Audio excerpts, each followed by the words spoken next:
नमस्कार. तर आज आहे रविवार आणि आज खेकड्यांचा बेत आहे. तर हे बघा, हे खेकडे आणलेत आणि त्यांना स्वच्छ टूथब्रशने, म्हणजे टूथब्रश एक वेगळा ठेवलेलाच असतो, त्याच्याने स्वच्छ घासून घासून त्यांच्यावरचा काय म्हणतात ते मळ म्हणा किंवा चिखल म्हणा किंवा शेवाळ साचलेलं असं ते साफ करून घ्यायचं आहे असं स्वच्छ. आणि त्यांचे छोटे पाय असे मिक्सरच्या भांड्यात घालून गरगर गरगर फिरवून त्यांचा असा रस गाळून घ्यायचा आहे.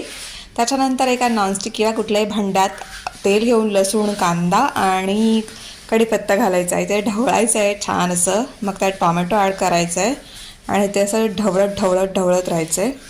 आणि मग आपला मालवणी साधा मसाला लाल आणि हा गरम मसाला घातला आहे. त्यात वाटण केलं होतं ते घातलेलं आहे आणि त्यात हा रस ओतला आहे खेकड्याच्या पायांचा.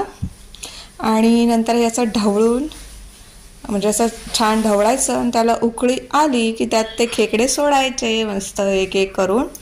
मीठ पण घातलेलं आहे चवीसाठी, चवीपुरतं मीठ घालायचं आहे. पाणी जास्त घालू नका कारण नंतर पाणी सुटतं खेकड्यांचं, सो घट्टसरच करा.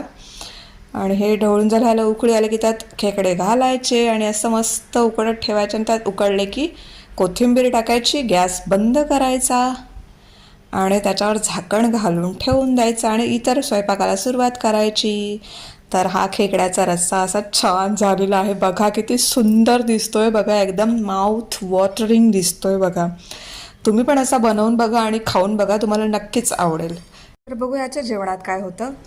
हा आहे खेकड्याचा रस्सा, पोळी म्हणजे चपाती, भात, कांदा, वंजारम मीन मसाला फ्राय आणि महाराष्ट्रीयन फिश फ्राय.